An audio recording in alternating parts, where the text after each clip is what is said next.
प्रदेश महामंत्री श्री अश्विनी त्यागी जी, क्षेत्रीय अध्यक्ष श्री रजनीकांत माहेश्वरी जी, केंद्रीय मंत्री श्री बीएल वर्मा जी, एसपी सिंह बघेल जी, प्रदेश सरकार में मेरे सहयोगी मंत्रीगण श्री चौधरी लक्ष्मी नारायण जी, राम नरेश अग्निहोत्री जी, श्री जितेंद्र प्रसाद जी, संदीप सिंह जी, महेश गुप्ता जी, चौधरी उदय भान जी, छत्रपाल सिंह गंगवार जी, माननीय सांसद श्री संतोष गंगवार जी, राजवीर सिंह राजू भैया, सतीश गौतम जी, श्रीमती संघमित्रा मौर्य जी, श्री राजवीर दिलेर जी, राजकुमार चाहर जी, चंद्रसेन जादौन जी, धर्मेंद्र कुमार कश्यप जी, माननीय सांसद अनिल जैन जी, हरिद्वार दुबे जी, हरनाथ सिंह यादव जी,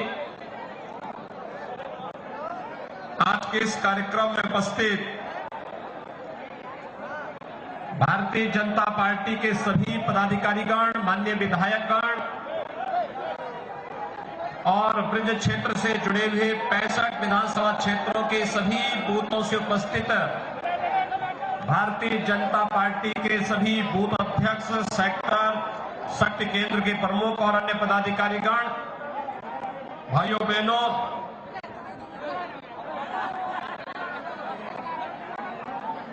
देश के लोकप्रिय नेता के रूप में रहे सदैव कल्याण सिंह जी की इस कर्म भूमि पर मैं आप सभी की ओर से भारतीय जनता पार्टी के लोकप्रिय राष्ट्रीय अध्यक्ष माननीय श्री जगत प्रकाश नड्डा जी का हृदय से स्वागत करता हूं, अभिनंदन करता हूं। भाइयों बहनों, भारतीय जनता पार्टी के हर कार्यकर्ता को इस बात पर गौरव की अनुभूति होनी चाहिए कि सार्वजनिक जीवन में सेवा का माध्यम चुनने के लिए उन्होंने एक ऐसे राष्ट्रीय दल का चुनाव किया है जो राष्ट्रीय दल दुनिया का सबसे बड़ा राजनीतिक दल तो है ही, लेकिन जिस दल के लिए व्यक्ति और पार्टी से महत्वपूर्ण देश होता है, उस भारतीय जनता पार्टी से जुड़ने का सौभाग्य हम सभी को प्राप्त हुआ है। और आज ये सौभाग्य है सभी कार्यकर्ताओं का कि राष्ट्रीय अध्यक्ष माननीय जेपी नड्डा जी का आगमन एटा की इस धरती पर हुआ है। भाइयों बहनों, एटा का मेडिकल कॉलेज अभी पिछले दिनों प्रधानमंत्री जी के करकमलों से प्रारंभ हुआ है और एटा के इस मेडिकल कॉलेज को देने का कार्य भी प्रधानमंत्री मोदी जी के मार्गदर्शन में केंद्रीय स्वास्थ्य और परिवार कल्याण मंत्री के रूप में श्री जेपी नड्डा जी ने किया था। इसलिए मैं इस अवसर पर भी उनका हृदय से स्वागत और अभिनंदन करता हूं। भाइयों बहनों, पूरी दुनिया वर्तमान में कोरोना महामारी का सामना कर रही है। इस सदी की सबसे बड़ी महामारी, और इस महामारी के कारण दुनिया की बड़ी बड़ी ताकतें इस कोरोना वायरस के सामने पूरी तरह पस्त होती हुई दिखाई दे रही है। दुनिया की बड़ी सबसे बड़ा संपन्न देश अमेरिका कहा जाता है, लेकिन भाइयों बहनों वहां हालत खराब है। दूसरी ताकत रूस माना जाता था, रूस की भी हालत खराब है। जो चीन इसके पीछे समझा जाता था, वह चीन फिर से लॉकडाउन की तरफ जा रहा है।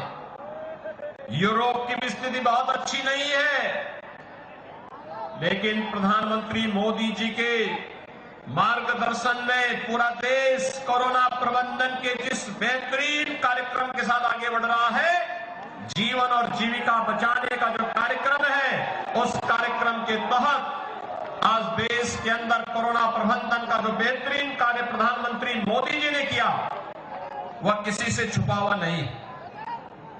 लेकिन कुछ चीजें आपने देखी होंगी। जब 25 मार्च 2020 से लॉकडाउन प्रारंभ हुआ था, लगभग 2 महीने तक चली लॉकडाउन कार्रवाई, और उसके बाद जब प्रथम चरण में कोरोना का प्रकोप आता हुआ दिखाई दिया, भारतीय जनता पार्टी का कार्यकर्ता अपने राष्ट्रीय अध्यक्ष के नेतृत्व में सेवा ही संगठन के मंत्र को लेकर के प्रदेश और देश के अंदर एक एक व्यक्ति की जान बचाने के लिए कार्य कर रहा था। प्रधानमंत्री मोदी जी के नेतृत्व में केंद्र सरकार राज्य के अंदर में हमारे मंत्री और विधायक और सांसदगण गांव-गांव, नगर-नगर जाते थे। उस समय आपने देखा होगा, मैं अलीगढ़ मुस्लिम विश्वविद्यालय में भी गया था, क्योंकि जिन लोगों ने दुष्प्रचार वैक्सीन के खिलाफ किया था, उस समय तब मैं आया था फिर। और भाइयों बहनों, भारतीय जनता पार्टी कार्य कर रही थी, लेकिन मैं पूछना चाहता हूं कि उस समय कोरोना कालखंड के दौरान कांग्रेस पार्टी कहां थी? बहुजन समाजवादी पार्टी कहां थी? और बबुआ के लिए तो कहना ही क्या है।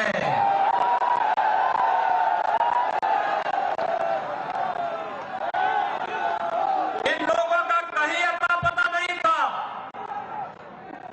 ये सभी होम क्वारंटीन थे, घर में आराम कर रहे थे, ट्विटर पे दुष्प्रचार कर रहे थे, और तमाम प्रकार के दुष्प्रचार के माध्यम से लोगों के जीवन के साथ खिलवाड़ कर रहे थे।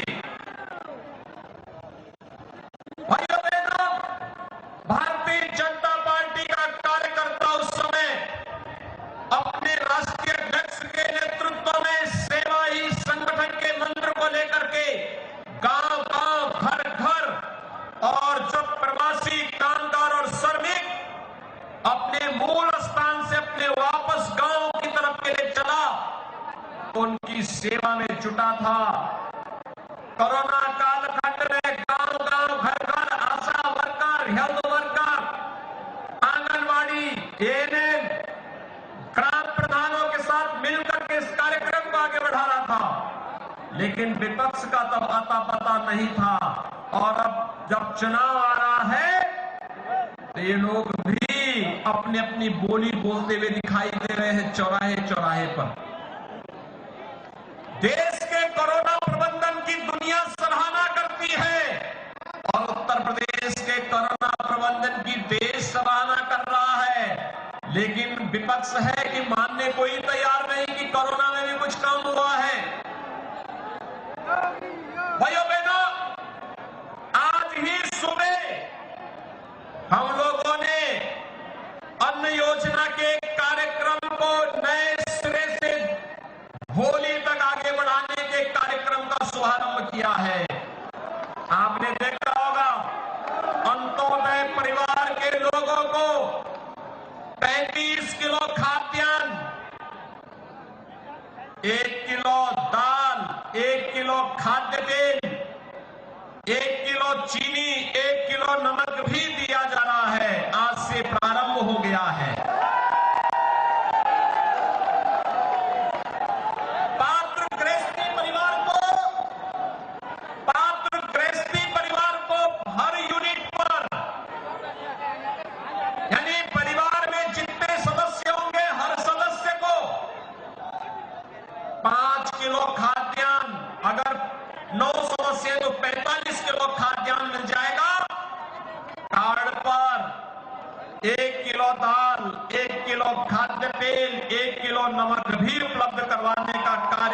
सरकार ने प्रारंभ कर दिया है। और यह खाद्यान्न तो महीने में 2 बार मिला करेगा। थर्ड वेव की आशंका जताई जा रही है। हम बचाव करेंगे, बचाव करने के साथ साथ फ्री में टेस्ट, फ्री में उपचार, फ्री में वैक्सीन। कितने लोगों ने वैक्सीन ली है? अभिनंदन, आपका मैं बहुत बहुत अभिनंदन करता हूं। ये राष्ट्रीय कार्यक्रम है और इस राष्ट्रीय कार्यक्रम के जुड़ने के लिए, लेकिन याद रखना, भारतीय जनता पार्टी के 28,000 बूथों से जुड़े हुए कार्यकर्ता आज के इस कार्यक्रम में आए हैं।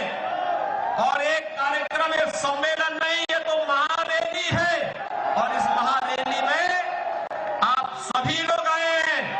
और भाइयों बहनों, हर बूथ अध्यक्ष से मैं इस बात की अपील करूंगा कि वो अपने अपने बूथ पे सुनिश्चित करेगा कि कोई भी व्यक्ति वैक्सीन लेने से छूटेगा नहीं। इस बात का संकल्प होना चाहिए और कोई भी जरूरतमंद अन्न योजना से वंचित न होने पाए।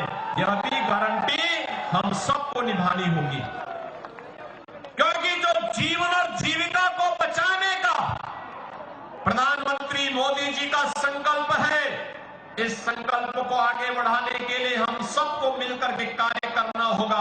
और भाइयों बहनों, आज ब्रज क्षेत्र के इस बूथ अध्यक्ष सम्मेलन में मैं आप सबसे ये कहना चाहता हूं, एक तरफ आपने देखा होगा 2020 में 8 महीनों तक खाद्यान्न की सुविधा हर गरीब और जरूरतमंद को देने का कार्य हुआ। 2021 में यह योजना 11 महीनों तक दी जा रही है और 11 महीनों में से 7 महीने ऐसे हैं जिन महीनों में यह खाद्यान्न योजना 2-2 बार हर जरूरतमंद को उपलब्ध होने जा रही है। भाइयों बहनों, खाद्यान्न की कमी पहले भी नहीं थी। पिछली सरकारों की नीयत खराब थी। ये जो खाद्यान्न है ना, जो आज केंद्र और प्रदेश सरकार वितरित कर रही है, यही खाद्यान्न पहले खाद्यान्न माफियाओं के पास चला जाता था और उनके माध्यम से मार्केट में बिक जाता था। गरीब टकटकी लगाई देखता रह जाता था। माफिया हावी थे, गरीब के हक पर डकैती डालने का कार्य करते थे। और आज माफिया हावी नहीं, आज पुलिस माफिया पर हावी है और माफिया अपनी जान बचाने के लिए मारे मारे फिर रहा है। यही अंतर है।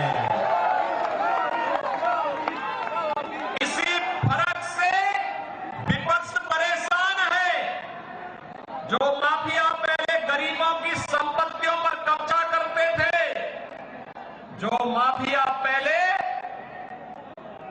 बाल बेटियों की सुरक्षा पर डकैती डालते थे, जो माफिया पहले व्यापारियों का अपहरण करते थे, जो माफिया पहले विकास कार्यों को पूरी तरह हड़प जाते थे, आज जो माफिया अपनी जान बचाने के लिए मारे मारे फिर रहा है।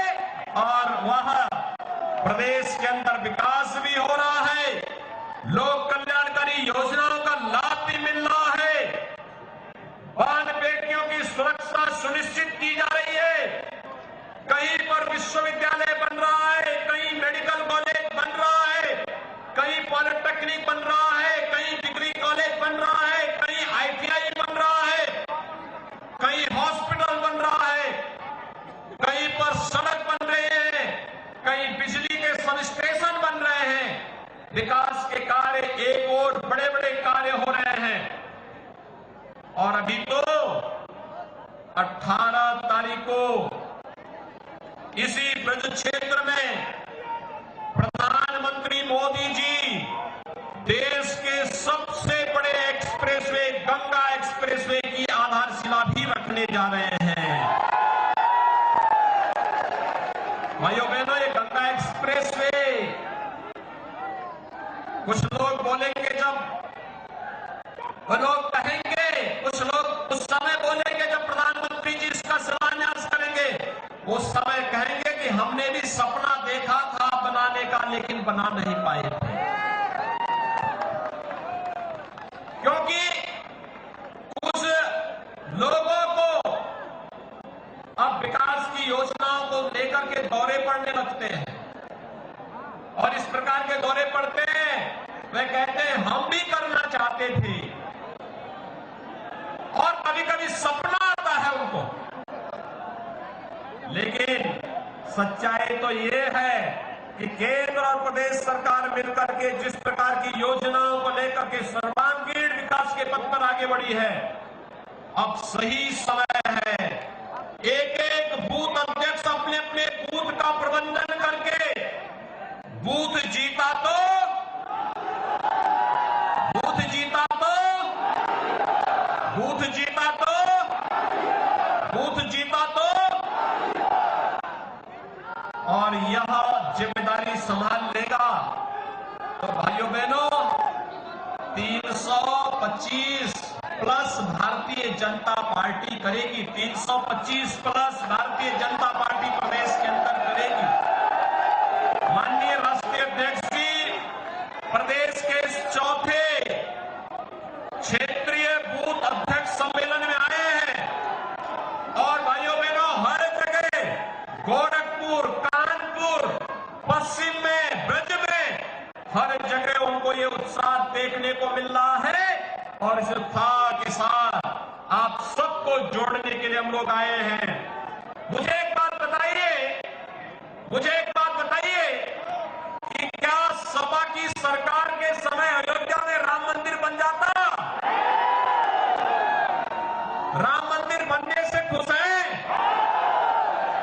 गांव के लोग खुश हैं? शहर के लोग?